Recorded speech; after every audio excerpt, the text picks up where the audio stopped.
Greetings, everyone. This is Dr. Colosimo, principal of Juan Diego Catholic High School. I'm joined by our Vice Principal of Academic Affairs, Mr. Trost, and the purpose of the JDPSA is to kind of just very quickly talk about what's going on for the next week or so at Juan Diego. So, Mr. Trost, to begin, we've done a lot of testing this past week, and then we're going to do some more testing next week.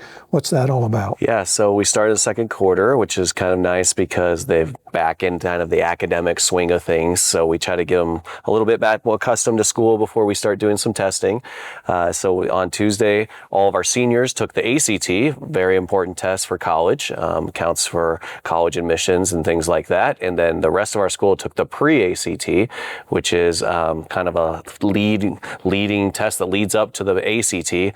Great practice for our students to help prepare them to take the real ACT, but also gives us really incredible and useful data as we track year to year the growth of our students and try to look for things that we can improve on academically in different areas that maybe we're doing really well in, and then areas we might want to improve on. So it gives a lot of great feedback for both our students and for our faculty. If you look at the 5-year poll, our 8th graders do it, 9th, 10th, 11th. So they have 4 years of pre-ACT, and then during their senior year, they take the real ACT. And really the pre-ACT and the ACT are modeled almost exactly the same. So if you do well on the pre-ACT, you're going to do well on the ACT. Exactly, and it even gives you a predictive score, which is a great facet of it too, just to kind of give you an idea where you might be. But it also just the value of going in there, sitting down, having them read all the instructions, and go through the whole rigmarole of the whole thing.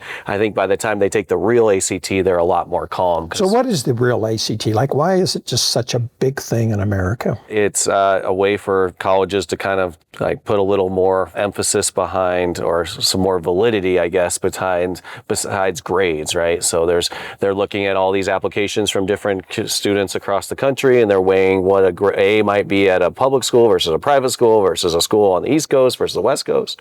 And so it's universal. So yeah. It kind of serves as almost like a national academic exam that allows colleges to select students in a very objective way, because some students might be applying to a college with a perfect 4.0 GPA, but they're coming from a school that was not that rigorous. And then other students that are applying with the 3.5 are coming from a very, very difficult school. And so for a college to say, well, we're just going to take all the 4.0s, they may be leaving out really highly qualified students. And so the ACT kind of levels that, right? Correct. Now, the ACT is scored out of a maximum score of 36. Correct. Right? What would be the national average on an ACT? The national average is a 20, and the state average, unfortunately, is a little below that. It's like a 19.8, I think, last time I saw. But the Juan Diego average is around 24. Yes. Right? So we're 4 points above the national average on a scale up to 36. And then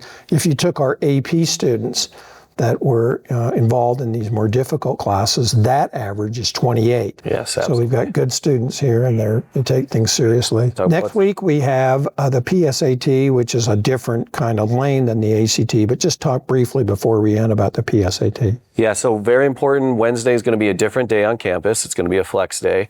And the reason we're doing that mainly is so that the juniors and some select sophomores can take the PSAT. So the SAT is also a national test. It's a little bit more common on the East Coast, but also used West Coast colleges as well. It's also an opportunity for juniors to qualify to be a National Merit Scholar, which is a very distinguished award that we would love. We've historically had 1 or 2 or 3 every year, so we're hopeful that that'll happen again. But yes, Wednesday will be a flex day. In order for that, students that failed a class first semester or first quarter are also required to come to school and get some academic support, some tutoring, some meeting with teachers, some stuff like that. And the rest of our students that are not juniors taking the test or sophomores taking the test will be at home doing online assignments. Well, thank you, Mr. Trost, for coming. And that's what's going on at Juan Diego in the next 7 or 8 days. And look forward to the Juan Diego public service announcement in a week or so. Thank you very much. Thank you.